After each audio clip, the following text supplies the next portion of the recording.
두 번째 한번 해볼게요. 내 노력을 몰라주는 사람들에 대한 정신력, 멘탈 파워. 첫 번째는 나를 상처 주는 사람들에 대한 정신력이었고, 두 네. 번째는 내 노력을 몰라주는 사람들에 대한 정신력.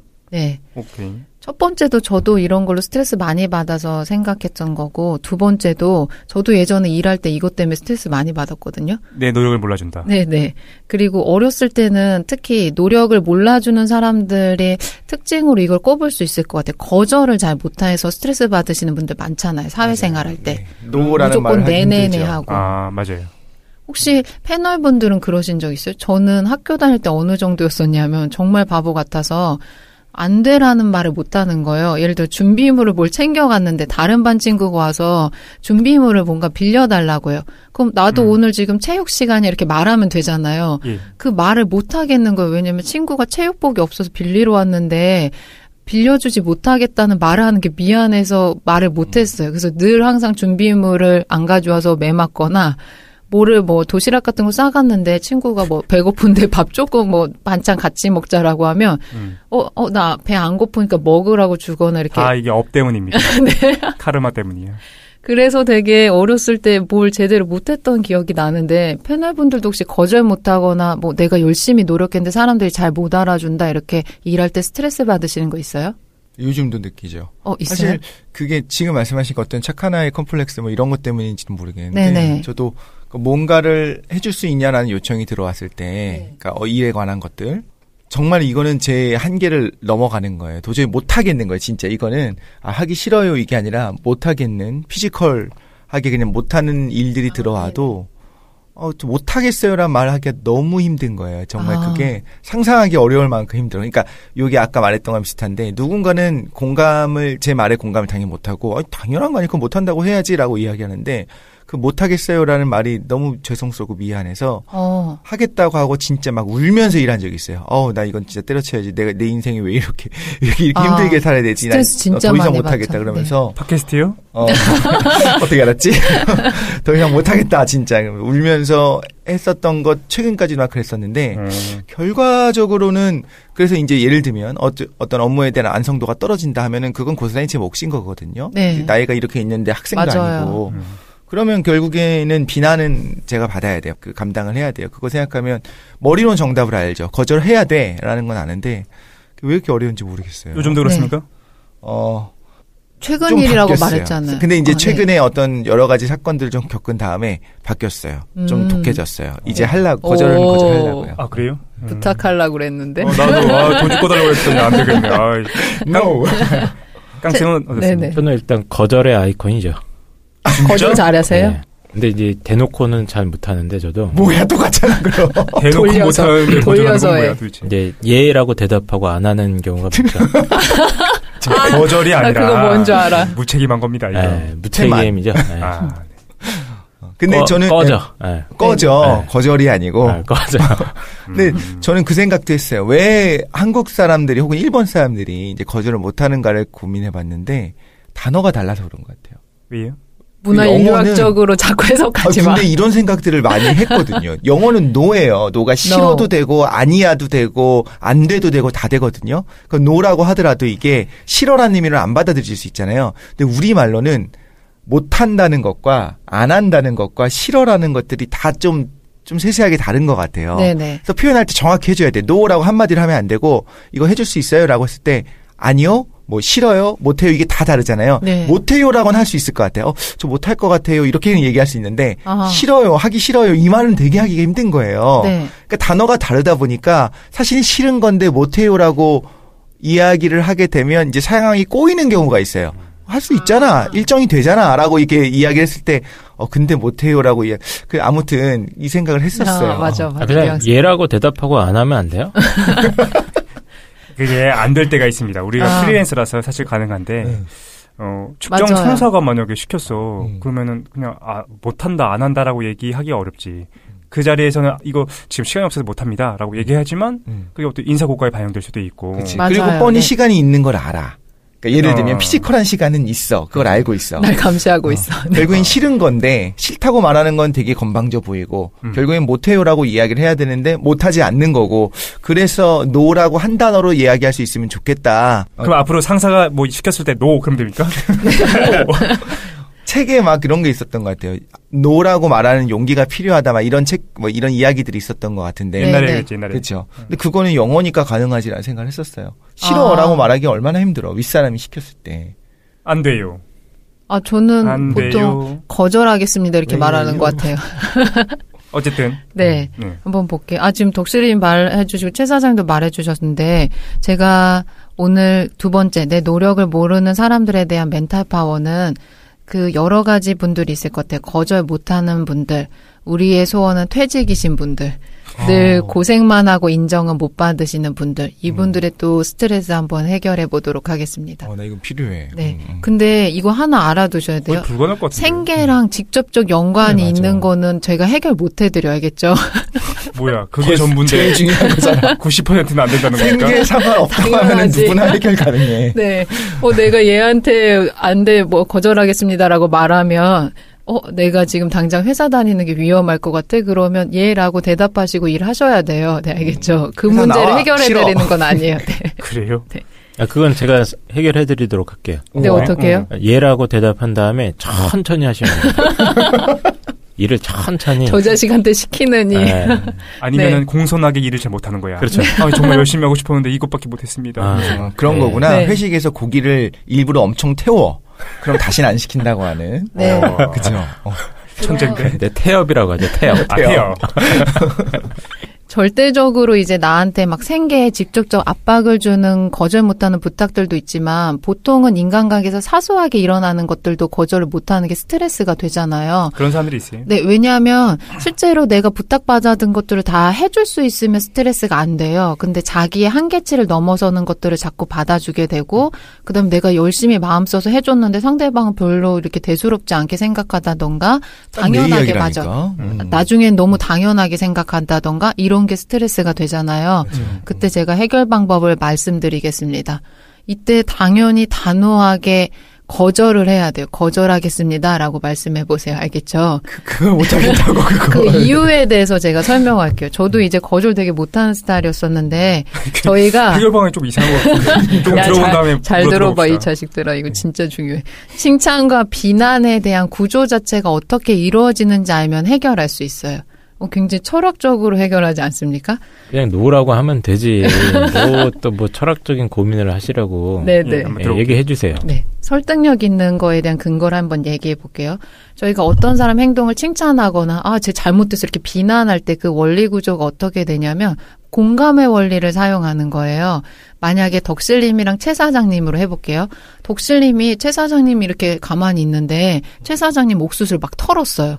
예. 그러면 상상만 해도 좋다. 저희는 막 칭찬을 하겠지만 보통 일반적인 사람 지나가는 사람들을 보면 저 갑자기 뭐 가만히 서 있는 사람들을 왜 옥수수 털어 이러면서 비난을 할 거 아니에요. 예. 그때 저희가 어떻게 하냐면 덕실님이 최 사장님의 옥수수를 털었어요. 이게 상황이에요. 예. 그러면 덕실님이 가해자고 최 사장님 피해자잖아요. 제 3자 입장에서 보면 최 사장님 입장에다가 자기를 대입시키는 거예요. 모르는 사람이. 저라고 그치. 해볼게요. 네. 김도인이 최 사장 입장에서 제가 갑자기 어떤 사람 덕실이가 와서 내 옥수수를 털었어. 그러면 분노나 화가 나고 황당할 거예요. 그러니까 그 자기 느낌이 분노에 가까우면 그 사람 행동이 잘못됐다고 판단하게 돼요. 비난.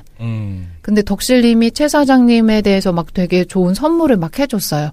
그래서 제가 제3자 입장에서 관찰하는데 내가 최 사장님 입장이라면 누구 모르는 사람한테 이렇게 선물 받았는데 되게 기분 좋거나 행복할 것 같다라는 느낌이 들면 공감하는 느낌이 행복에 가까우면 저 사람의 행동을 시인하게 돼. 저 사람 잘했구나 이렇게 칭찬하는 행동을 해요. 그러니까 실제로 이성적으로 판단한다기보다 즉각적으로 저 사람의 행동을 칭찬하거나 비난하는 거는 감정에 따라서 결정해요.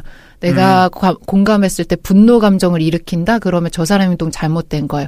내가 공감했을 때 행복하거나 좋은 감정이 일어난다? 그럼 저 사람의 행동은 칭찬받을 만한 행동이에요. 감정이 앞선다는 거죠. 이성적인 것보다. 네네. 그래서 아주 기본적인 예를 들어보면 뭐 TV나 언론 매체에서 연예인들이 기부를 통해서 어려우신 분들 혹은 뭔가 병 있으신 분들 도와줘가지고 그 문제를 해결하는 게 있잖아요. 예. 저희는 아무런 연관관계가 없어요. 그 사람들이랑. 근데 그 사건에 대한 보도를 보기만 해도 내가 만약에 저 어려운 입장에 처했다라면 저런 도움을 받으면 고마울 거야 라는 감사의 기분이 들기 때문에 그 연예인들이 베푸는 행동 자체를 좋다고 평가해줘. 칭찬하는 거예요. 좋은 일을 했구나 이런 식으로.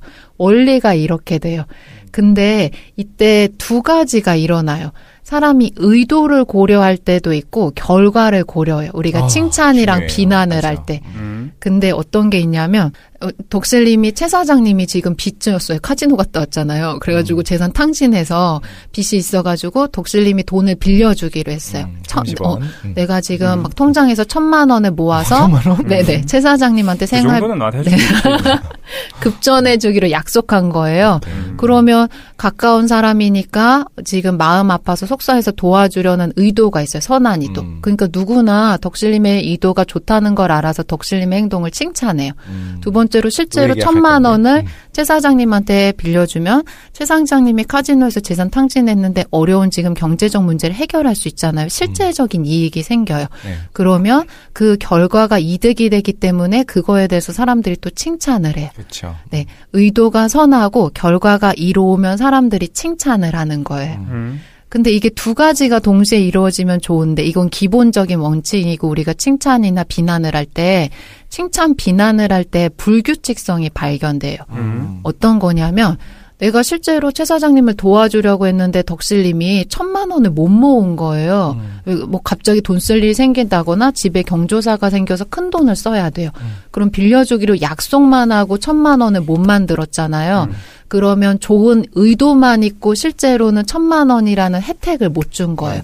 그럼 최 사장님이 당연히 말은 그래도 고마워요. 맘 써줘서 고맙습니다라고 하겠지만 절대 그렇게 안 듣고. 줘야지. 실질적인 도움. 그런다고 해, 이 자식아. 한 입으로 두 말 하냐고. 너 때문에 지금 딴 데서 빌릴 수, 깡쌤한테 빌릴 수 있었는데. 저는 비난할 겁니다. 근데 진짜로 그 의도랑 결과랑 뭐를 더 중요하게 여기세요? 네, 그거 먼저 얘기해 볼까요? 의도랑 결과가 만약에 둘 중에 하나만 우리가 고려해야 된다 그러면 친구가 나한테 어려워서 돈 빌려주기로 해가지고 열심히 막 돈 구하러 다닌 것도 알아요. 근데 결과적으로 돈을 못 빌려줬어요. 그러면 의도랑 결과 중에서 돈을 빌려준 친구가 훨씬 더 고마워요? 아니면은, 막 전전긍긍하면서 돈을 모으려고 노력했지만 돈을 못 빌려준 친구가 더 고마워요? 결과죠. 모든 건 결과를 판단해야 돼. 근데 결국엔 돈의 경우에는 입금이 됐느냐? 돈의 경우에는 입금자명이 누구냐? 빌려준 사람이 의도가 나쁘기는 쉽지 않거든요, 사실. 그래도 도와준 거니까. 근데 그거 말고는 저는 거의 단연코 의도예요. 의도가, 그러니까 예를 들면 실제 이런 일도 있었고, 뭐 되게 저한테 부당하게 대했다든가, 되게 무례하게 행동을 했어. 근데 그 사람이 사실은 저를 되게 좋아하는 사람이야.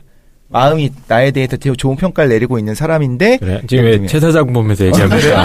근데 굉장히 뭐 예를 들면 항상 무례하게 행동을 해.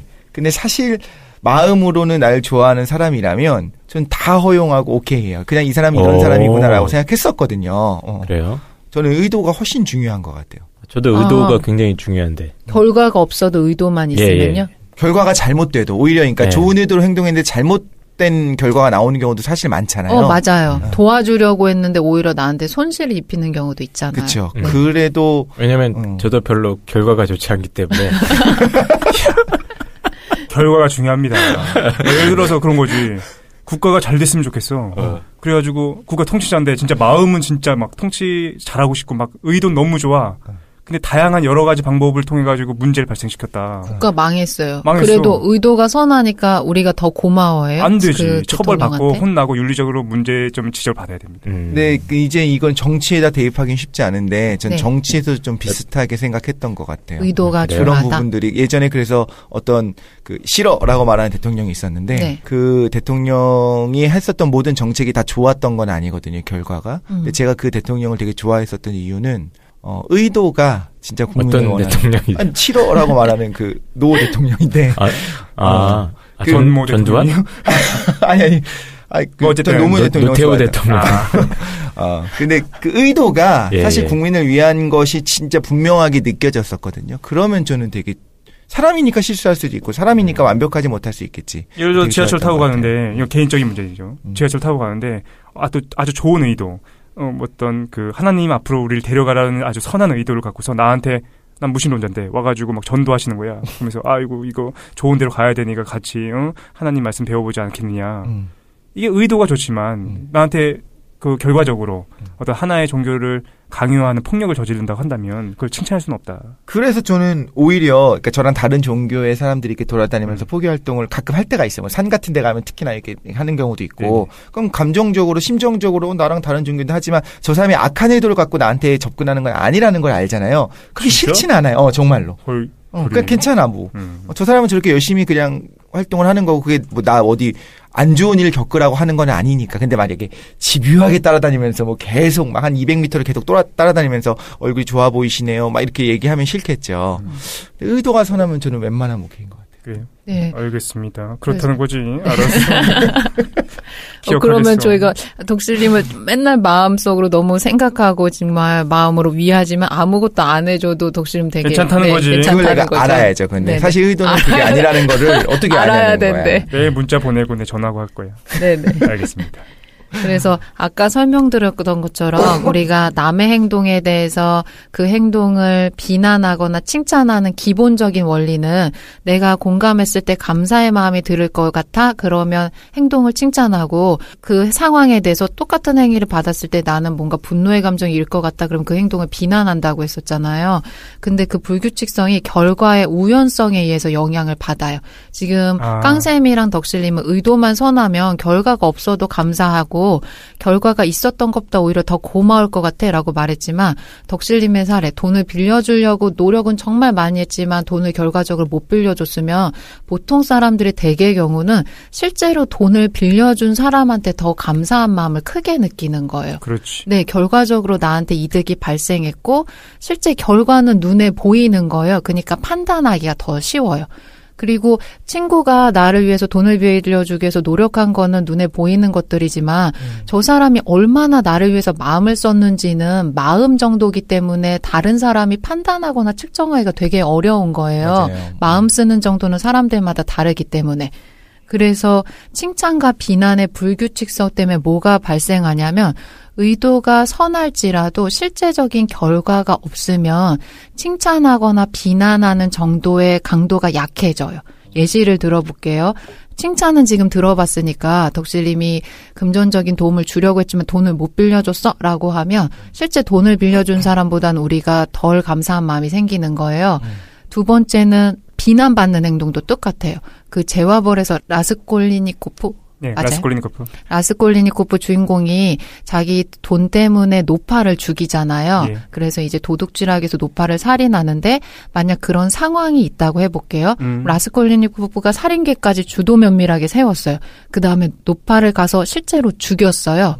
이 살인자가 한 명 있고 라스콜리니코프가 막 주도 면밀하게 살인 계획을 세웠는데 살인하러 갔는데 이미 노파가 질병, 노안 때문에 죽어 있는 거예요. 그러면 자기가 주도 면밀하게 살인 계획도 째우고 살인을 하려는 의욕, 욕구까지도 아주 강하게 가지고 있는 상태에서는 살인이 우연적인 요소 때문에 미수에 그친 거예요. 결과가 실제로 완성되지 못했어요. 그럼 우리 사회에서 판단하거나 처벌할 때 살인자랑 살인 미수자를 똑같이 평가해가지고 처벌하지 않는다는 거죠. 왜냐하면 결과가 한 명은 어쨌든 우연적인 요소였어요. 노파가 병 때문에 죽었고 안 죽었고의 차이일 뿐인데도 똑같이 살인계획 세우고 의도를 가지고 있는 사람이었지만 결과가 완성된 사람을 비난할 땐 더 나쁘게 비난하고 훨씬 더 처벌을 강하게 하는 거예요. 결과가 크게 영향을 미쳐요.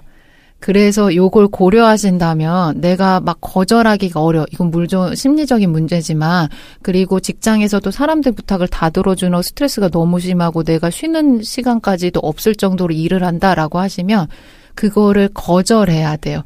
왜냐하면 실제로 받아들였을 때 여러분들은 그거에 대한 격려나 보상받지 못하고 비난받을 일을 더 많이 만들고 있는 거예요. 부탁받은 사람은 그 사람이 얼마나 나를 위해서 노력했는지 마음 썼는지는 중요하지 않아요. 결과적으로 실제로 그 일을 해줬어야 되는 거예요. 맞아. 네네. 부탁을 했을지라도 마치 돈 내고 쓰는 물건처럼 당연하게 저 사람이 부탁을 받아줬으니까 나한테 저런 일을 실제로 해주겠지를 기대하고 있어요, 이 사람은. 근데 내가 부탁을 계속 받아주면 저 사람한테 거절하면 그게 일단 마음으로 불편하니까, 두 번째로 저 사람의 부탁을 거절하면 미안하니까 여러 가지 요소에 하잖아요. 그거 자체가 오히려 나중에 더 큰 스트레스를 발생시키는 행동이에요. 네. 그러니까 내가 조금 거절이나 사람들한테 미움받는 게 어려워서 자꾸 사람들 부탁을 받아주거나 계속 일하는 거에서 노력을 많이 쓴다라고 하시는 분들은 거절하는 것들을 조금 연습하는 필요가 있어요. 연습하는 훈련이 필요해요. 훈련? 네네. 어떻게 뭐 노래방 가서 노래를 부르니까 안 돼요 이렇게. 아니 근데 왜 이래요? 자기가 하는 행동 자체가 훨씬 더 지금 어쨌든 내가 그 여러분들이 가지고 계시는 불만도 이거냐. 내가 저렇게 제 부탁을 위해서 열심히 노력해줬는데도 쟤는 나를 고마워하기는커녕 무슨 일을 잘 못해줬다고 오히려 비난하거나 질책할 때 그거에 대한 서운함이 있잖아요. 그러니까 이게 원리적으로 누구나 그렇게 할 수밖에 없어요. 그래서 결과를 내가 확실히 보장해줄 수 없을 때는 부탁을 받아주는 것보다 그때 당시에는 조금 뭔가 미안하거나 껄끄러울지라도 거절하는 게 나중에 오는 비난보다는 훨씬 더 정도가 약해요. 요즘 거절할 때 저 그렇게 합니다. 네. 말씀하신 것처럼 이야기를 그렇게 해요. 그러니까 시간은 되는데 이렇게 하면은 그 퀄리티 떨어질 수도 있다. 그래서 그냥 이거는 안 하고 싶다. 다음에 하고 하겠다. 뭐 이렇게 얘기를 하거든요. 근데 최 사장님한테는 제가 몇 번 이야기했었잖아요. 요런 주제들에 대해서. 최 사장님 뭐라고 하냐면 구구절절 얘기하지 말고 딱 잘라서 그냥 안 된다고 하라고 했었어요. 항상 저한테. 근데 저는 그게 쉽지가 않은 거예요. 아까 말한 것처럼 안 돼요. 뭐 안 할래요. 싫어요. 이게 너무 어려우니까. 근데 요즘은 이제 이야기를 할 때 시간이 물리적인 시간이 있긴 있는데 근데 이걸 하게 되면 결과가 안 좋을 수도 있다. 그래서 안 하겠다. 뭐 이런 식으로 좀 돌려서 거절하는 것 같아요. 네. 그래서 부탁을 거절 못하신 분들은 지금 덕실이 말해주신 것처럼 결과 자체가 보장이 안 되면 어차피 부탁한 사람 자체도 크게 감사하는 마음을 느낄 수 없는 게 정상적인 거예요. 맞아요. 그러니까 그때 거절하시는 게 좋아요. 두 번째는 지금 덕실님이 말씀해 주시면서 나왔는데 최 사장님이 말씀해 주셨던 것처럼 일할 때 노력을 너무 많이 쓰시는 분들 있잖아요. 내가 이렇게 노력을 많이 했는데 이렇게 마음을 많이 썼는데 사람들이 내 노력에 대해서 마음을 알아주지 않는다. 내 공로에 대해서 마음을 알아주지 않아서 상처받으실 경우 있잖아요. 그때는 노력하는 정도로 평가를 하면 안 돼요. 두 번째 기준 일에서 스트레스를 줄일 수 있는 게 자기가 얼마나 노력했는지 마음을 썼는지 정도는 눈에 보이는 게 아니니까 측정하기가 어려워요. 근데 저희가 일을 할 때 내가 정해진 일보다도 더 열심히 하려고 하는 건 물론 정상적인 상황의 일이지만 너무 마음을 막 썼어요. 이렇게 노력을 하고 그다음에 어떤 회사나 내가 이 공동체 아니면 가족 일에 대해서 사람들의 마음을 많이 썼다고 할지라도 상대는 내가 얼마나 마음을 썼는지 실제로는 모르는 거예요. 네. 그리고 마음 쓴 정도라는 건 내가 느끼는 감정, 감각인 거지 상대는 그거에 대한 거를 측정하거나 눈에 보이는 게 아니기 때문에 몰라요. 그래서 지금 일을 부탁할 때는 구구절절하게 사연을 말하지 말고서 그냥 딱 잘라서 말해라 라는 게 굉장히 효과적인 방법인 게 내가 어떤 일을 할 때 사연을 구구절절 말하는 거는 상대방 입장에선 관심 없는 거예요. 그리고 내가 이렇게 구구절절하게 사연이 있다는 것 자체는 내가 마음을 쓰는 정도지 상대방은 그거를 알 수가 없는 거예요. 그냥 말해주는 건 제 사연일 뿐이고 제가 쓰는 마음 정도지 내가 그 마음을 똑같이 느끼기 어렵거든요. 그러면은 일을 하실 때는 결과나 어떤 일을 처리한 걸로 평가를 기준을 세우시는 게 좋아요. 내가 만약에 어떤 일을 끝내기로 했으면 그 일을 끝내는 거 결과치로 목표를 잡으시는 게 좋고 내가 10시간을 했는데 예를 들어 이거 3개월이나 투자해서 노력한 건데 이 노력을 안 알아줘? 라고 하는 것 자체는 조금 평가받기가 어려워요. 그렇지. 그런 거는 뭐 학생 때나 뭐 열심히 했다라는 게 통하는 거지. 뭐. 그래서 저는 노력을 보상 안 해주는 사회가 정당하다는 게 아니고 일을 할 때 노력을 기준으로서 일의 목표치를 잡다 보면 항상 스트레스 받고 상처받는 일이 생길 수밖에 없어요. 네, 그래서 일을 할 때는 내가 이렇게 열심히 노력했는데도 내 이런 헌신이나 기여도를 인정 안 해줘라고 하는데 그건 인정되기가 되게 어려운 기준이에요. 그렇지. 네, 그래서 일을 하실 때 조금 기준을 실적 위주나 일 처리 위주로 잡으셔서 하시는 게 좋아요. 그렇죠. 이번에 갤럭시 얼마나 열심히 만들었겠어. 죄송합니다. 근데 네. 지금 들으면서 그러니까 제가 거절을 되게 힘들어하고 했었던 이유가 딱 이게 반대기 때문에 그런 거예요. 예를 들면 부탁할 일이 있어서 깡쌤한테 그러니까 부탁을 했어요. 네. 깡쌤이 구구절절 나한테 말할 필요 없고 퀄리티가 더 중요하다. 결과가. 네. 근데 이게 진짜 클라이언트랑 이렇게 관계가 된다면 그건 맞아요. 네. 근데 개인적으로 저는 이제 깡쌤을 아니까 뭔가 부탁했어. 근데 깡쌤이 예를 들면 뭐에 대해서 좀 조사를 해서 깡쌤이 그런 거 잘하시니까 좀 해줬으면 좋겠다 했는데 이런 지하에 노라고 그냥 거절하는 거랑 네. 구절절 말을 해. 나 이게 하는데 요즘 이럴 일들이 있고 이거 해갖고 그거는 좀 쉽지 않을 것 같다. 그랬지만 한번 해볼게라고 했는데 좀 결과물이 안 좋아. 전 개인적으로 아는 사이에서는 후자가 훨씬 더 고마울 것 같은 거예요. 그럴 수도 있네. 그러니까 일적인 것이 아니라 예를 들어서 아버지가 뭘 시켰어. 근데 네. 아들이 와가지고 시간이 없어서 안 됩니다. 그럼 빠따 가져와라. 라고 말씀하시겠지. 근데 아들이 이제 막 노력하는 모습을 보여 결과가 안 좋지만 그러면은 아버지의 입장에서는 노력하는 아들이 더 나아 보일 수도 있겠다. 가까운 사이에서는. 네. 그래서 그러니까 가깝다고 어떻게 보면 제가 생각했던 사람한테는 거절이 힘들었던 거고 네. 가까운 게 아니라 일로 엮여 있다라고 생각하면 당연히 얘기할 수 있죠. 당당하게 이건 아니다. 근데 이제 김도인이 얘기하는 거는 그런 관계, 아버지의 관계거나 아주 가까운 관계라고 한다면 구구절절히 얘기하거나 얘기하지 않거나 어쨌든 가까운 관계이기 때문에 지지고 볶고하면서 문제를 해결해 나갈 거야. 근데 실제로 우리가 고민하는 거는 어른들의 세계의 냉혹함 때문인 거잖아. 네, 거기에 적용되는 얘기인 것 같아. 네, 그 한국에서의 어떤 직장 생활이라고 하는 것들이 보통은 가족 같은 관계를 좀 이렇게 추구하면서 그렇잖아요. 사실 업무는 업무고 일은 일이고 공적인 일이다. 그래서 일과 시간이 끝나면 원래는 카톡이니 뭐니 그런 거 안 해야 되잖아요. 한국은 좀 그런 게 좀 느슨하게 되어 있고 원래 내 업무랑 다른 것들도 막 시키고 당연히 해야 되고 그리고 나는 그래 합리적으로 난 다 거절해. 근데 옆에 있는 애는 다 해 그거를. 아유 부장님 그러면서 제가 할게요. 그런 사람이 문제입니다. 맞죠. 노동의 현장에서 열심히 일하는 노동자가 문제야. 네. 다른 노동자들을 힘들게 한다. 그러니까. 방만하게 하십시오. 네. 그래서 거절을 못 하실 때 마음 쓰는 거에 너무 신경을 쓰시는 경우가 많아요. 그 기준으로 삼기 때문에 스트레스가 되는데 그게 아니고 기준을 바꿔보시는 게 조금 도움이 돼요. 그래서 맹자에도 이런 말이 나오는데 공을 따질 때 이런 우화를 들어요. 맹자가. 공이라는 거 실효성을 따질 때 뭐를 예를 드냐면 어떤 사람이 아침에 눈을 떠서 밤에 잘 때까지 열심히 일을 하는 거예요. 그래서 밥 먹는 시간 빼고 하루 종일 일을 해서 계속해요. 근데 뭐를 하냐면 담장을 쌓았다가 부셨다가 이거를 계속 밤에 잠들기 전까지 해요. 이걸 한 달 내내 했어요. 그러면 맹자가 물어봐. 이 사람이 공이 있냐고 물어보는 거예요. 실제로 노력은 너무 많이 기울였지만 우리가 공이 있다고 평가하기가 어려운 거예요. 주임원사님이 맨날 군대에서 시키는 거. 네네. 그러니까 아까 저희가 의도를 고려하거나 노력을 고려하는 건 너무 인간적인 노력에서 당연한 거지만 실제 사회에서 평가하거나 사회적인 일을 하실 때 스트레스를 많이 받으시면 자기 기준을 마음 쓰는 정도에서 일의 척도로 바꾸시면 자기 스트레스가 덜하다는 거예요. 네. 그러니까 내가 이렇게 마음을 많이 써주면 알아주겠지라고 하는데 그걸 알아주는 사람은 드물어요. 부모 자식 간에도 마음 쓰는 정도 알아주기가 어렵잖아요. 그것처럼 일을 하실 때는 공의 기준을 조금 세워보시는 게 도움이 된다라고 말씀드리고 싶어요. 알겠습니다. 네네. 일을 잘하면 돼.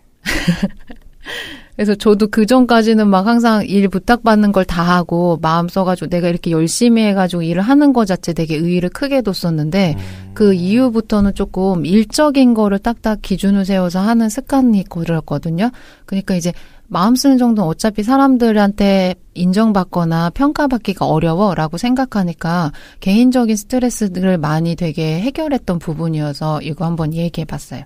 오케이. 그리고 이게 사회적으로도 아담 스미스가 뭐라고 하냐면 사람들이 변덕스럽게 이랬다 저랬다 행위를 칭찬하거나 비난하는 것 같지만 결과의 우연성에 좌우받아서 행동에 대해서 칭찬하거나 비난하는 게 이렇게 갈리는 게 사회 발전에 도움이 된다고 봐요.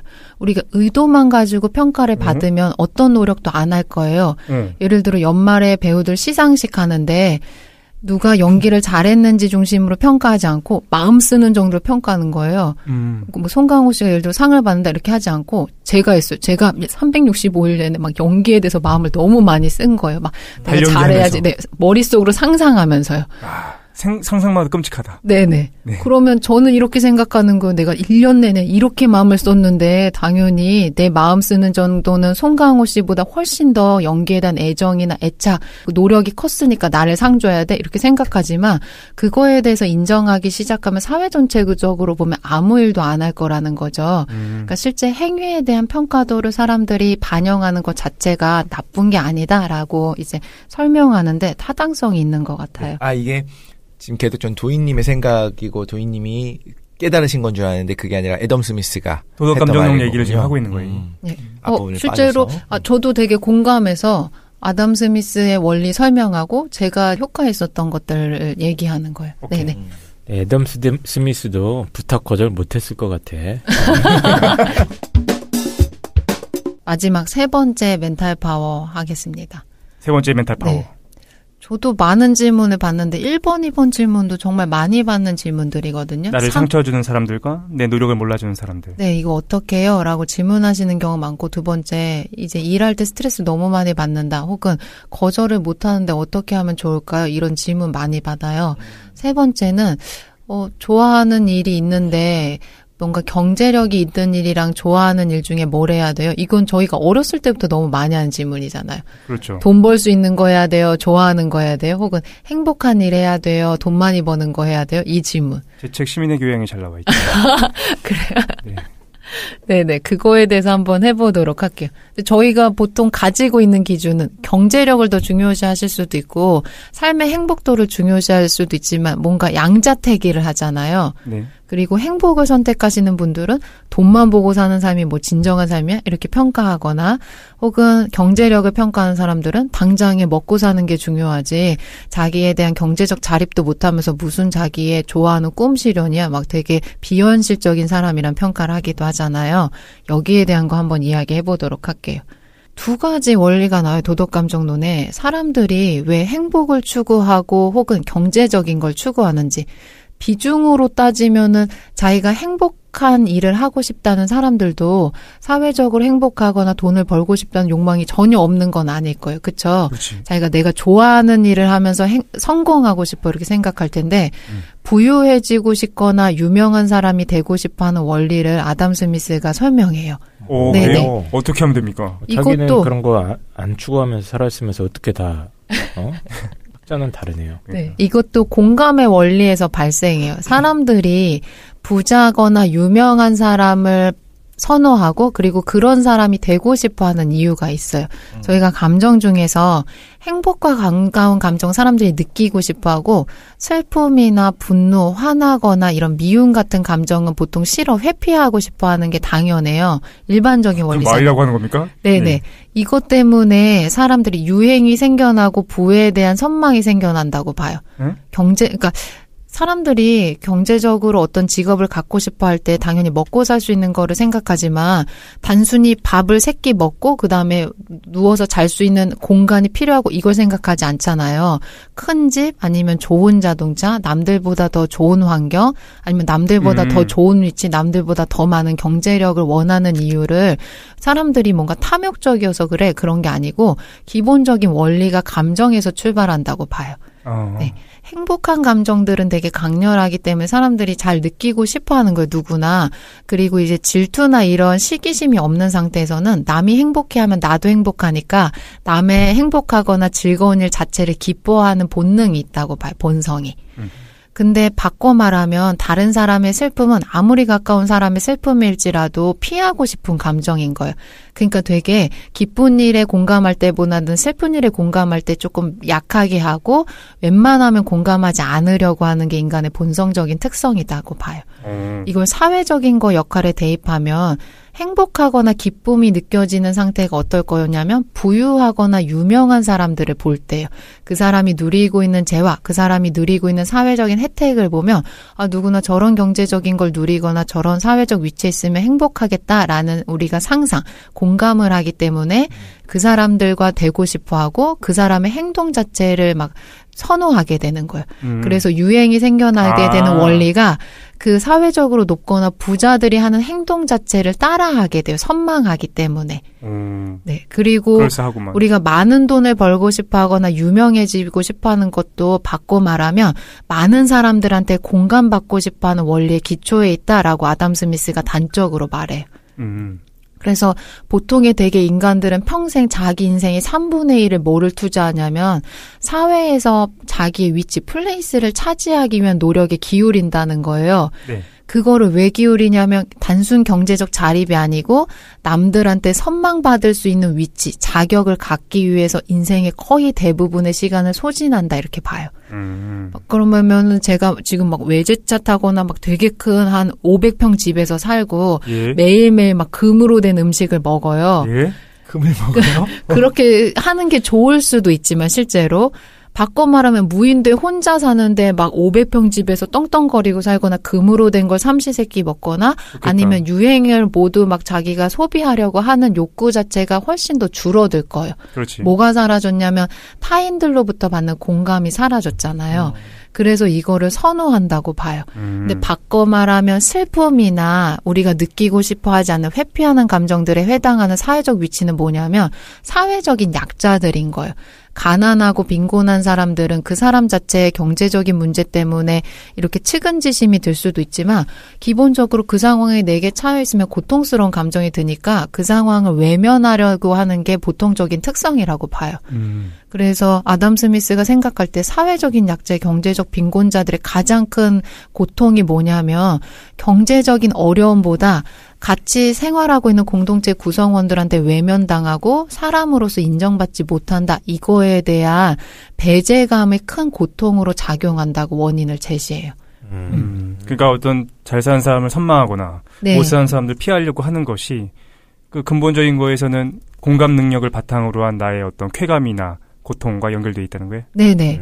그래서 이것도 예전에 제가 한번 얘기한 적이 있는데 그 얼쇼리스라고 희망의 인문학 미국에서 만든 분도 조사했을 때 사회적 약자들이 가장 고통스러운 게 경제적 극빈이 1순위로 나올 거라고 생각했는데 1순위가 뭐냐면 네. 자기들이 공동체 정치적 결정에서 배제돼 있다는 걸 들거든요. 아. 사람들이 자기를 동등한 사람으로서 대우해 주는 게 아니고 베풀어야 되는 계급들, 베풀어줘야 되는 대상들. 그러니까 자기들을 배제시키는 것 자체가 그게 굉장히 모멸감, 열등감을 주는 거가 스트레스나 고통으로 작용하는 1순위라고 뽑는 게 충격적이었다라고 보는 거예요. 경제적인 것보다? 네. 그게 뭔가 인간의 야만성에서 기인한다기보다는 우리가 고통스러운 감정 자체를 회피하려고 하니까 그 상황에 처해 있는 사람을 외면하려고 하는 게 기본적인 본능이다라고 보는 거예요. 네. 그러면 저희가 삶의 목표를 추구할 때 경제적인 성공을 꿈꾸는 건 너무 당연한 거예요. 왜냐하면 그거는 기본적 경제적 먹고 살 수 있는 자립도 이루어주지만 두 번째로는 어떤 경제적인 게 높아질수록 사회적 지위가 높아질수록 많은 사람들이 나를 옳다고 인정해주는 공감을 확보할 수 있는 거예요. 네. 내가 하는 행동, 내가 하는 말 이런 것들이 사회적 영향력을 갖게 되면 나의 존재 자체를 인정하고 시인하는 사람들에 대한 비중이 높아지고 이걸 위해서 사람들이 평생을 자기의 시간을 투자하거나 바치게 된다라고 아담 스미스가 봐요. 네. 근데 행복을 추구하는 길은 뭐냐면 실제 도덕 능력, 자기 삶에서의 만족을 갖는 사람들이거든요. 타인의 시선이 아니고 그냥 객관적인 제3의 관찰자, 공정한 관찰자가 봤을 때 네 삶이 만족스럽고 행복하고 매일매일 건강하게 살고 있고 경제적인 빚이 없어. 그러면 이건 하루하루 살기에 너무 충분한 상태라고 봐요. 그래서 저희가 항상 삶에서 행복한 일, 내가 좋아하는 일을 해야 돼, 경제적인 일을 해야 돼라고 고민을 하는데 두 가지를 다 고려하셔야 돼요. 기본적으로 감정이나 공감에서 자유로울 수 있는 사람은 없기 때문에 나는 돈은 전혀 못 벌어도 되니까 일단 내가 좋아하는 일만 하고 싶다라고 하거나 그거 자체가 어려워요. 그건 어떤 특정 훈련을 통해서 도덕적인 시인, 자기 감정, 자기 인생에 대한 시인이 있지 않고서는 타인이 비난하거나 타인이 인정해주지 않는 삶을 사는데 행복하거나 만족스럽기는 어려워요. 그러니까 저희가 항상 이분법적으로 내가 좋아하는 일을 할까 아니면 돈을 벌 수 있는 일을 할까라고 하는데 경제적인 거를 추구하는 것도 중요하고 자기가 좋아하는 일을 하는 것도 중요해요. 네. 그걸 지금 말이라고 하는 겁니까? 네. 빠따가 좋아. 야, 그게 안 되니까 물어본 거잖아! 네, 그래서. 이 얘기가 애덤 스미스가 한 얘기잖아요. 아, 그래요? 그러면 빠따를 애덤 스미스 치는 거예요? 애덤 스미스가 거절 못하고 쓰는 책에서. 거절 못하고 17년 동안 쓴 책에서. 하고 싶은 일을 하고 싶었지만, 또 이제 돈도 벌어야 되는 그 압박적인 상황 속에서 쓴 책인 것 같은데. 네. 진짜 쓰기 싫었는데. 썼다 보니까 대박난. 아, 이건 현실적인 걸 해줘야지. 네. 실제로는 아담 스미스는 뭐를 선택해야 된다고 보냐면 경제적인 성공을 추구하거나 사회적인 뭔가 높은 위치에 올라가려고 하는 길로 들어서면 안 된다고 봐요. 왜 그러냐면 저희가 어떤 선망을 받을 수 있는 위치나 경제적인 부를 축적하고 대규모 부호를 이루기 위해서는 정상적인 방법만으로는 불가능하다고 본 거예요. 아담 스미스는. 맞아요. 그러면 올라가는 과정에서 뭐를 해야 되냐면 비도덕적 선택, 불법적인 일을 할 수밖에 없는 상황 갈림길에 놓이게 돼요. 그때 반드시 사람들은 자기 목표가 경제적인 성공, 모든 사람들이 시인을 받을 수 있는 위치 최상위까지 올라갈 거야 라고 했으면 불법적인 일을 할 수밖에 없는 갈등 상황에 놓이기 때문에 자기가 비도덕적 행동하고 올라가는 것 자체를 하면 안 된다고 본 거예요. 아담 스미스는. 불법 행위나 부도덕적 일을 해가지고 윤리적으로 문제되는 일을 해가지고는 얻게 되는 사회적 성공이라는 거는 이제 별로 값어치가 없기 때문에 아담 스미스는 실제로 그 길로 들어서는 게 아니고 자기 만족, 행복한 삶을 살기 위해서 도덕적인 지혜를 기르는 길로 가야 된다 이렇게 봐요. 되게 특이해요. 경제학자인데 경제적 성공이나 사회적인 지위를 향상시키는 걸로 나아가라라고 권장하지 않아요. 그래요? 네네. 특이한데. 왜냐면은 기본적으로 아담 스미스 하면 이제 자본주의에 대한 옹호를 우리가 기본적으로 알고 있으니까 자본주의를 얘기했을 때는 당연히 산업화고 산업화에서 타인의 노동력을 이용해서 부를 획득하는 것이 자본주의의 기본적인 방식인데 그걸 거부하진 않았다고 알고 있거든. 그런데 네.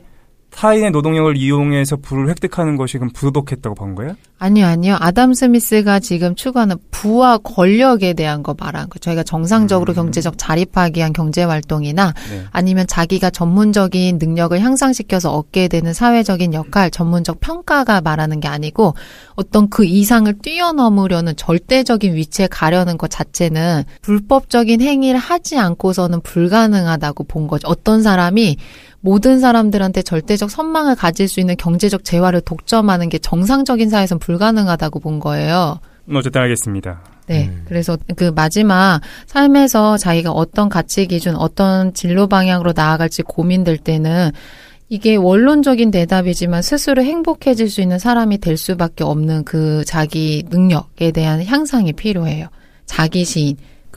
네. 스미스 형님이 약간 이렇게 세상물정도 좀 어둡고 네. 그런 거 아닙니까? 생각보다 이분이 국부론을 우리가 알던 했기 때문에 예, 저도 뭐 좀 이렇게 자본주의의 생리나 이런 거를 좀 깨고 있을 줄 알았는데 이게 좀 팀이하네.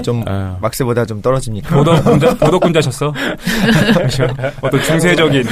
이분이 철학자네요, 진짜. 근데 예전에 금도인이 얘기도 했었어요. 뭐냐면 우리가 알고 있었던 그 애덤 스미스가 실제로는 막 그 자본주의만 옹호하고 막 그럴 거라고 했었는데 실제로는 그냥 도덕과 양심 뭐 이런 것들을 좀 강조했던 사람이다. 네. 도덕감정론을 보면 그렇다라고 얘기했었지. 그래서 경제적인 게 아니고 아담 스미스는 다른 사람들의 호감이나 공감, 인정을 받기 위해서는 지혜나 도덕적 능력을 키워야 된다고 보거든요.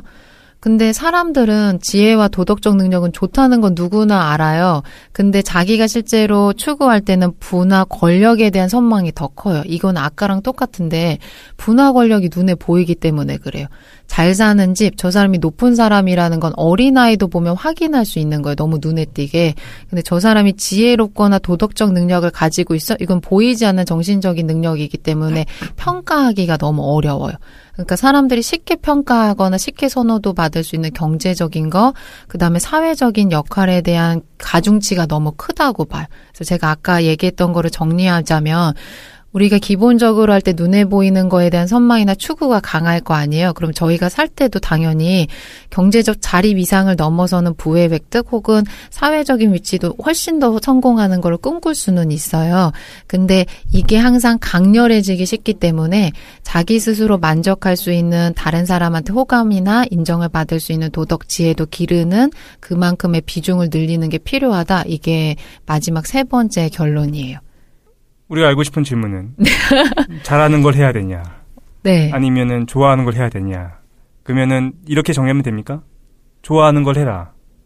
근데 저 그 질문이 항상 이상하다고 생각했는데 잘하는 것과 좋아하는 것 좋아하지 않고서 잘하기가 조금 어려워요. 그러니까 기술적으로 먹고 살기 위해서 어떤 일을 그냥 기술적, 테크닉적으로 연마하면 거기에 대한 능력치가 향상될 수는 있어요. 그럼 이걸 계속 꾸준히 해야 돼? 아니면 내가 그걸 하다 보니까 좋아하는 진로나 희망을 발견했을 때 내가 경제적인 지금의 성취를 포기하고서도 좋아하는 길로 나아가야 되냐 이런 걸 물어보는 거잖아요. 네. 그건 자기만의 가치 판단이니까 자기가 선택할 수밖에 없어요. 그거를 돈을 벌으세요? 아니면은 자기가 지금 행복한 일을 하세요? 누가 그걸 말해주는 건 굉장히 폭력적인 일이에요. 왜냐하면 그 질문을 왜 깼어? 근데 당연히 결국에 자기 결정은 맞는 것 같아요. 그럼에도 불구하고 조언을 얻고 싶은 거고 예를 들면 네. 그러니까 프리랜서라든가 이런 사람들 뭐 작가 뭐 혹은 방송이 뭐 이런 사람들이랑 좀 예외로 네. 회사에서 업무를 보는 분이 있어요. 근데 네. 그거가 자기가 좋아서 하는 분들도 소수가 있겠지만 누구나 오히려 여행 다니면서 예를 들면 여행 작가를 하고 싶을 거고 그게 얼마나 힘든지 사실 구체적으로 모르기 때문일 수도 있겠지만 살아보면서 거기서 블로그 올리고 뭐 예를 들면 뭐 어디 가고 싶다고 했어요. 뭐 네팔 여행기 뭐 이런 거 책 쓰고 싶고 막 화성 가고 싶고 그렇잖아요. 네. 그러니까 이런 질문을 할 수 있다고 봐요, 저는, 당연히. 그리고 나는 안 해봤으니까, 이걸로, 그러니까 예를 들면 여행 작가로의 성공은 얼마나 어려운지는 막연히 모르는 상황에서 입에 풀칠할 수 있으면, 즉, 먹고 사는데 큰 문제가 없으면, 내가 지금 다람쥐 쳇바퀴 돌듯이 뭐 7시 출근하고 9시 퇴근하는 이런 삶 벗어나서 지금보다 소득은 좀 줄어도 되니까, 여행을 다니면서 살고 싶다라고 하는 사람들이 많이 있을 거 아니에요? 물론 거기서 저도 이제 함부로 조언할 수 없는 부분이긴 합니다만 네. 그런 거에 대해서 이제 사실 구체적인 질문을 하고 싶은 게 아니었을까요? 그러니까 김도인 얘기 좀 정리하면 애덤 스미스가 얘기했던 건 그런 건가요? 그러니까 경제적인 부를 추구하는 욕망이라는 것은 계속해서 발생할 거니까 이걸 너무 강조할 필요는 없이 도덕적인 감정이나 아니면 뭐 자기 수양이나 그런 지혜를 추구하는 방향으로 나아가는 게 필요하다는 거야? 그러면 자연스럽게 균형이 맞춰준다? 아니요. 이렇게 얘기해볼게요. 그러니까 먹고 사는 건 이미 충족됐다고 해볼게요. 먹고 사는 문제로부터 연관하면 너무 평가를 내리기가 어려워요. 당장 맞죠. 내가 지금 회사를 그만두면 굶어 죽거나 생존 자체가 불가한데 좋아하는 일 하세요. 이거 자체는 질문이 안 성립하잖아요. 기본적으로는 먹고 사는 게 중요하고. 그러니까 그거로부터 내버려두고 경제적인 건 이미 어느 정도 먹고 살 수 있는데 그럼 자기가 사회적이거나 성공 혹은 경제적인 성공을 꿈꿔야 되는지 자기가 좋아하는 일을 해야 되는지 이거는 고민할 수 있어요. 그렇죠. 그때는 뭐를 고려하셔야 되냐면 남의 평가랑 자기가 인정하는 게 어느 게 훨씬 가중치가 더 높은 삶인지를 생각해 봐야 돼요. 나는 남이 평가받는 거에 대한 가중치가 너무 높은 사람이야. 스스로 내가 생각하는 것보다는 다른 사람의 만족, 다른 사람의 인정이 중요해 라고 하면 타인이 중요하게 평가하는 사회적인 역할, 경제적인 능력이 중요해요. 근데 그것보다는 자기 만족이나 자기 시인의 가중치가 큰 사람들이 있어요. 남들의 평가로부터 좀 자유로워서 나는 내가 어떤 삶을 사는지가 중요하고 내가 하고 싶은 일을 하는 게 중요해. 그게 실제로는 다른 사람들한테 당장은 인정을 못 받아도 내가 하고 싶은 일을 한다라고 하면 자기가 하고 싶은 일을 해야 되는 거예요. 근데 이때 뭘 고려하셔야 되냐면 남의 기준에 맞춰서 나가는 경우에는 항상 내 행복도가 남의 평가로 결정돼요. 그럼 남이 인정해주면 그땐 행복해질 수 있지만 남이 인정해주면 불행해지는 거거든요. 이거를 맹자에서는 인작이라고 해요. 사람인, 네, 벼슬 작자 써서 사람이 줬다 뺏을 수 있는 거를 인작이라고 해서 거기에다가 뭘 위치시키냐면 사회적인 역할, 경제적인 능력을 평가하거든요. 네.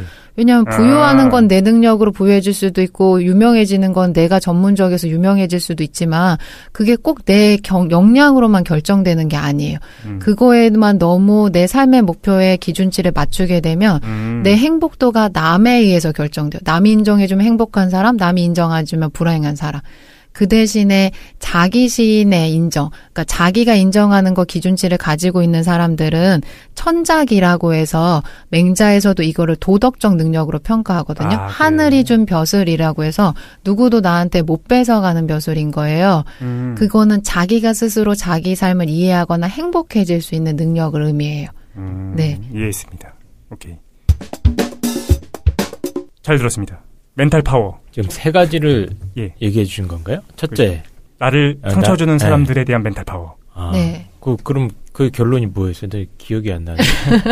첫 번째 멘탈 파워. 처음에 상처받는 사람들에 대한 멘탈 파워.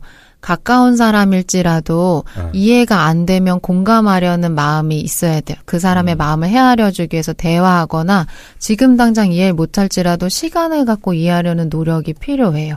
두 번째로 남한테 인정 못 받아서 상처받은 내 마음은 꼭 타인이 인정해줘야지만 내 마음이 옳고 정당한 게 아니에요.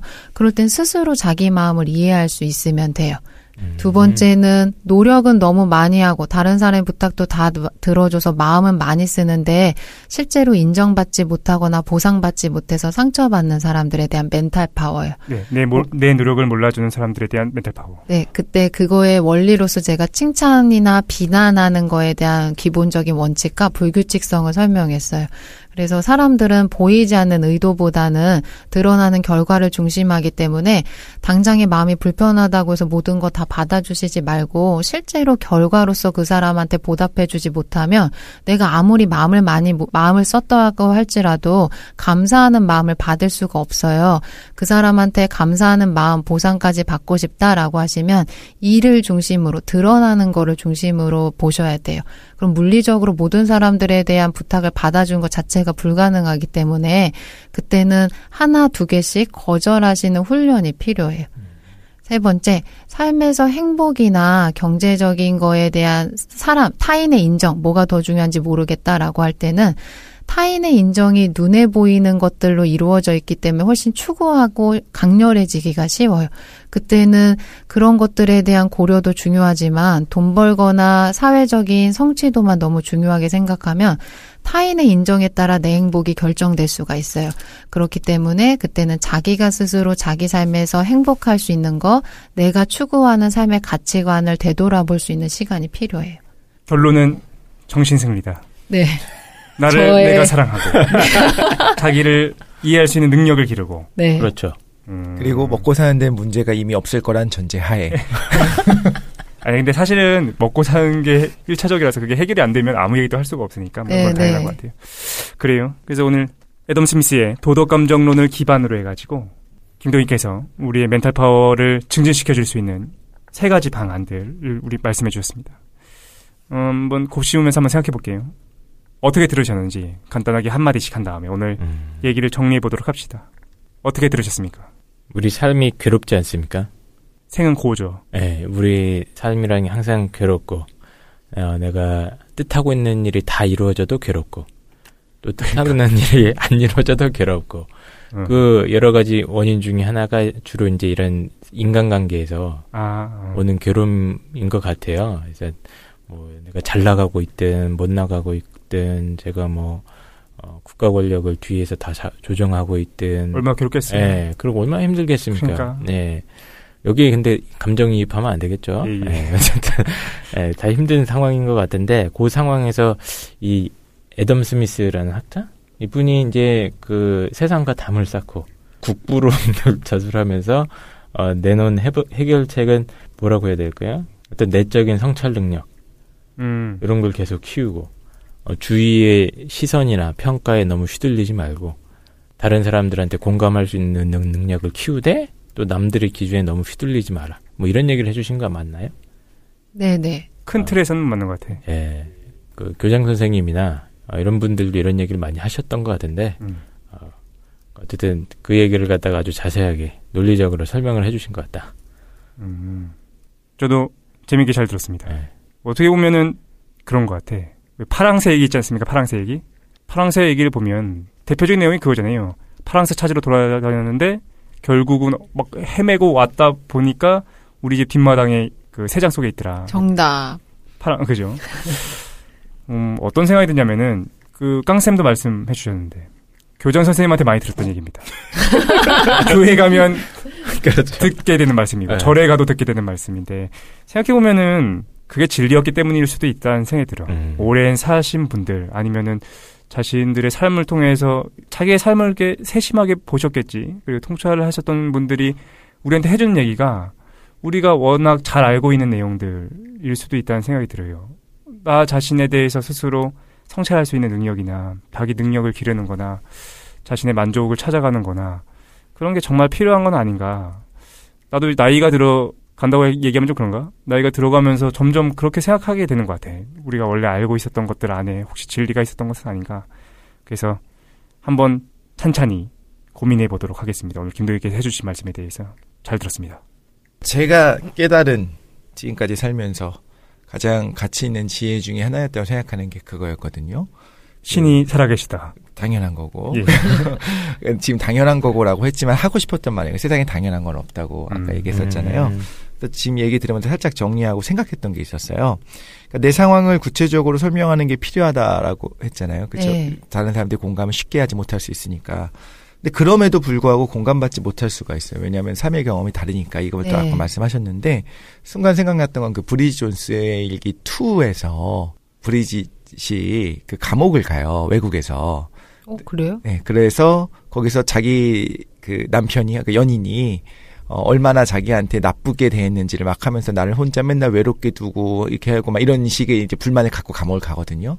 그래서 이제 감방 동료들이 외국에 있는 외국인 여성들이 뭐라고 하냐면 자기를 뭐 때리고 마약하게 시키고 뭐 매춘하게 시키고 막 그런 나쁜 놈이었다. 내 남자친구는 그러면서 너도 되게 나쁜 놈이었지. 어떤 나쁜 놈이었어라고 얘기하니까 얘가 말을 못 하겠는 거야. 나를 혼자 맨날 외롭게 뒀어. 뭐 이런 말을 못 하겠는 거야. 그래서 너네랑 비슷해. 뭐 나를 두들겨 패고 뭐 맨날 막 이런 걸 저런 시켰어. 막 이렇게 얘기하고 말면서 오히려 자기의 남자친구가 얼마나 좋은 사람이었는지 깨닫는 그런 내용들이 좀 나오거든요. 아, 그래요? 근데 그 내용이 물론 무리도 있어요. 저는 그 집단 안에서 그 문화 안에서 어떻게 행동했는지가 중요하다고 생각하지. 인류 보편적으로 볼 때 예를 들면 때리지 않았으면 뭐 마약을 운반하라고 시키지 않았으면 좋은 사람이냐 그건 아니잖아요. 그러면서도 한편으로는 내 상황을 아무리 얘기해봐야 그 여자들한테는 그 감옥에서 감방 동료들한테는 아무리 얘기해봐야 공감 못했을 거예요. 어떻게 너를 혼자 둘 수 있어? 그런 나쁜 놈 이렇게 얘기하지 않았을 거라는 거죠. 그래서 세상에 그러니까 저는 일단 그런 생각이 들었어요. 타인보다 민감한 사람한테 공감을 요구하면 좋아요. 나는 좀 둔감해. 그래서 직장 상사가 나한테 나 요즘 살쪘다고 그러던데 근데 뭐 괜찮아라고 얘기했는데 나보다 민감한 누군가한테 그 얘기를 했더니 그 사람이 펄펄 뛰면서 어떻게 그런 얘기할 수 있냐고 나쁜 놈이라고 막 이렇게 하면 오히려 좀 마음이 충족될 수는 있겠죠. 네. 근데 한편으로는 당연한 거 없다고 얘기했잖아요. 자기를 당연하게 공감해주는 그룹 안에 있으면 굉장히 위험하다는 생각을 했어요. 내가 무슨 얘기를 하든 항상 당연히 맞아, 네 말이 맞아. 근데 그게 이제 극으로 가는 것이 보통 뭐 남초 사이트, 여초 사이트에서 일어나는 대화들이거든요. 실제로 세상에서 보편적으로 공감하지 못하는 내용들을 거기선 공감해줘요. 맞아. 그 나쁜 놈이야. 이거 레알이야. 그러면서. 이건 뭐 남자나 여자나 똑같아요. 남자들도 뭐 이런 어떤 약간 여성의 비하적인 이야기를 했을 때, 맞아. 여자들 다 그래. 막, 여자들이 뭐 유리천장이 있어가지고 승진 못하는 건 얘네들이 뭐 태만하게 일을 하기 때문에 막 이런 식의 공감을 해주고, 여성 사이트도 이제 뭐 사실 거의 가입을 해본 적은 없지만 이제 돌아다니는 것들을 보면은 누가 봐도 보편적으로 이거는 그다지 보편적으로 인정받지 못하는 이야기를 했을 때 맞아 이게 맞아 이렇게 하거든요. 그래서 당연한 건 없는데 당연하게 나의 말에 동조해주는 그룹 안에 있는 것이 심정적으로는 도움이 될지언정 되게 위험하다는 생각을 했고 나랑 뼛속까지 다른 그 뉴런 속까지 다 다른 사람들이 세상에 혼재하고 있어서 그 아까 저희 의도와 결과 이야기했잖아요. 그것도 너무 다르고 서로 공감하기 힘들거든요. 나는 당연히 의도가 중요하다 생각해. 나는 당연히 결과가 중요하다 생각해. 이거는 당연히라는 말을 붙이는 순간 이제 서로 힘들어지는 거라는 생각이 들었어요. 세상에 당연한 건 없다는 생각을 하면 네. 여러 가지로 좀 해결되지 않을까라는 생각을 살짝 해봅니다. 아까 그 공정한 관찰자라고 했나요? 네네. 아, 그게 중요할 것 같네. 네. 우리 삶의 경험하면서 결국에는 어떤 입장에 자꾸 편중될 수밖에 없고 나의 욕망이나 이런 거에 이렇게 노예가 될 수밖에 없는 그런 상황일 것 같은데 네. 공정한 관찰자 그게 좀 머릿속에 남네요. 내 네. 자신을 이렇게 심판이라기보다는 좀 더 객관적인 입장에서 판단해주고 네. 네. 사리 분별을 할 수 있는 능력이 바로 그게 아닌가 싶습니다. 어떻게 기르죠 그럼? 공정한 관철자를 내 가슴 안에 두려면? 물 주고 걸음 주고 여러 가지 방법이 있습니다. 나무 심고 이래서. 나를 당연하게 여기는 그룹에서 빠져나와야 됩니다. 그 그룹에 네. 있으면 세상 모든 사람들이 그러니까 공정한 관찰자의 시선에서도 내가 옳다고 느끼게 그렇지. 하는 것 같아요. 그런 그룹 안에 있으면. 지금 깡쌤 적절한 환경에 계시네요. 늘 꾸준히란 반대 환경에서. 모자라다고 욕 먹을 지금 만드시면 돼요. 뭐지, 공정한 관찰자. 어쨌든 잘 들었고 네. 오늘 파워 특집 네. 3위까지 진행했습니다. 네. 다음 시간에 이제 물질적인 파워, 정신적인 파워 그리고 정치적인 파워가 있으니까 우리의 개념을 안드로메다로 보낼 수 있는 파워 준비해가지고 다음 시간에 오는 걸로 하겠습니다. 긴 시간 동안 고생하셨고 여기서 마치죠. 수고하셨습니다. 수고하셨습니다.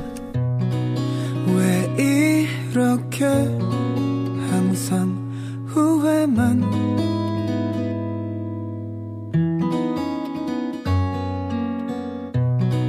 늘 똑같은 실수를 반복하는지